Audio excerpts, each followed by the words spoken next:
the guy on the street corner who's just asking for a quarter or a little bit of money so he can go and get a cup of coffee. And you turn your heads like, oh, I don't want to see it. He's not homeless. He's just panhandling. You don't know that. You need to go ahead and at least, if you're not going to give them any money, go to McDonald's and get them a hamburger and a cup of coffee.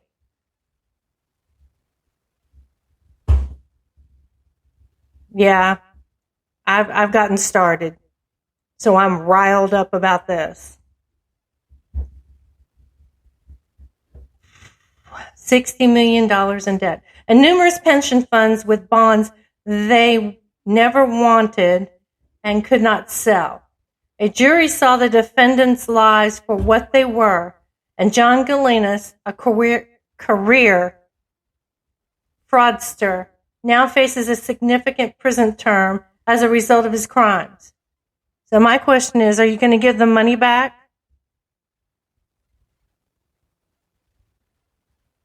I hope so, Judge. I hope you rule that they have to give the money back. According to the allegations in the indictment filed against John Galinas and statements made in related court filings and proceedings, including the trial of John Galinas and two co-defendants in May and June of 2018. So this has been going on for a long time, and you still haven't made it right. It's as bad as giving them blankets on the Trail of Tears infested with smallpox so you could kill them because you knew they didn't have any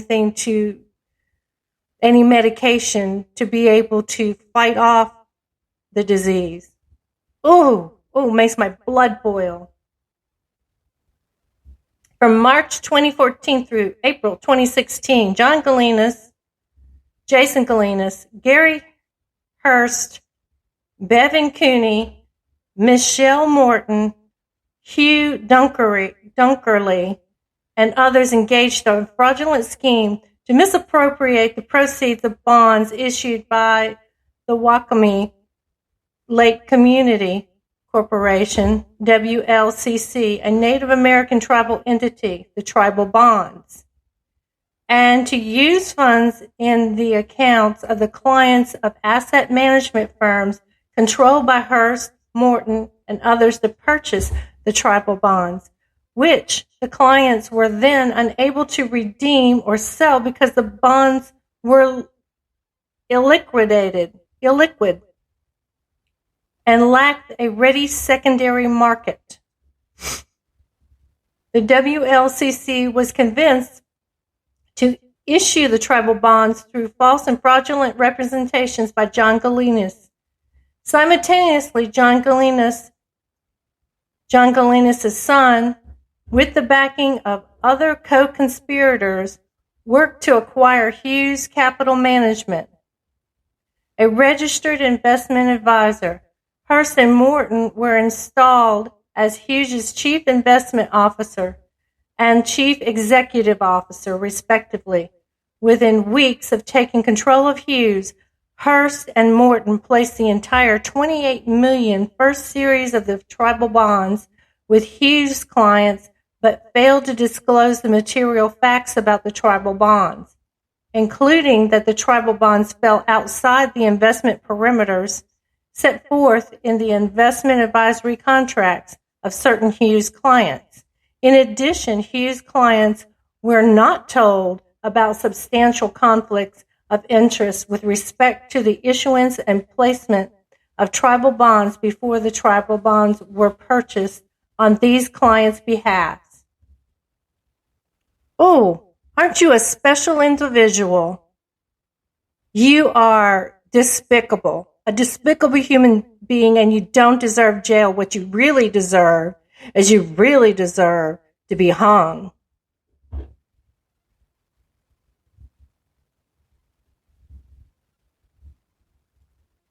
I cannot believe. Mr. Kazumi praised the work of the U.S. Postal Inspector Service and Federal Bureau of Investigation and thanked the Securities and Exchange Commission.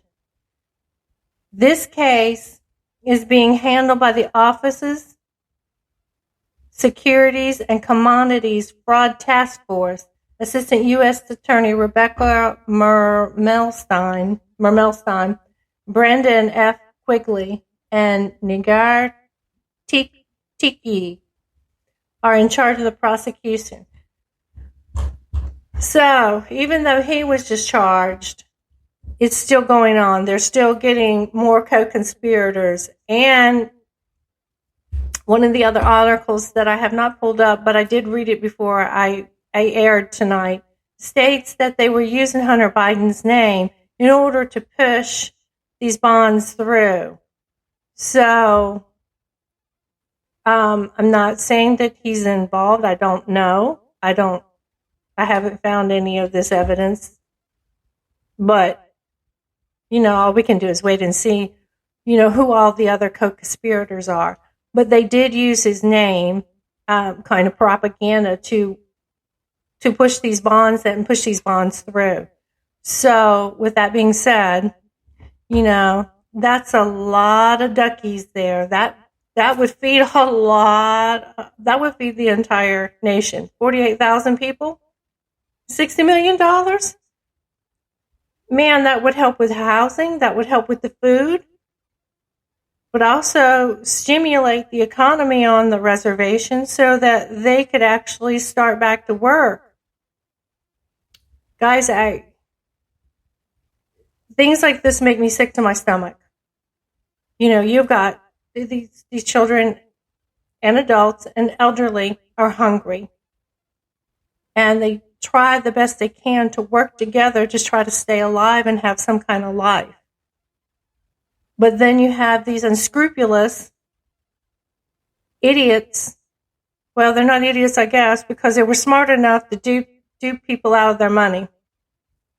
And they come and they feed off the vulnerable. Despicable. Well, that's my time with you tonight. Of course, here I am ranting again about a subject that's very close to my heart. You can always find me on Spreaker, YouTube, Anchor, Google Podcasts, Facebook, Reddit, Instagram, iHeartRadio, Getter, TikTok, and Spotify. My Spreaker platform is www.spreaker.com, and then in the search engine, put Cat's Cauldron, C-A-T-S, Cauldron, C-A-U-L-D-R-O-N.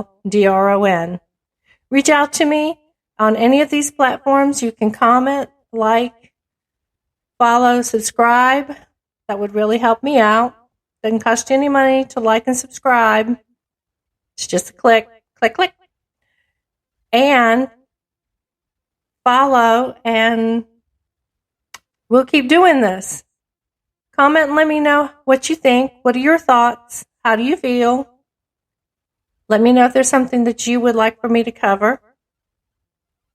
This is up and coming news, and that's why this was covered tonight. So therefore, reach out. Let me know what you want, what you need. And if you can't find me on any of those, which I find that hard to believe because I am all over the place at this stage, Cat Bullock, CATBULLOCK, 007@gmail.com. Send me an email. Let me know what you think. Good, bad, or indifferent? Good, bad, or indifferent. It doesn't really matter. It's your opinion, and I appreciate that. Free speech, I told you. I'm all for it. Talk to you soon. See you tomorrow. Have a great evening.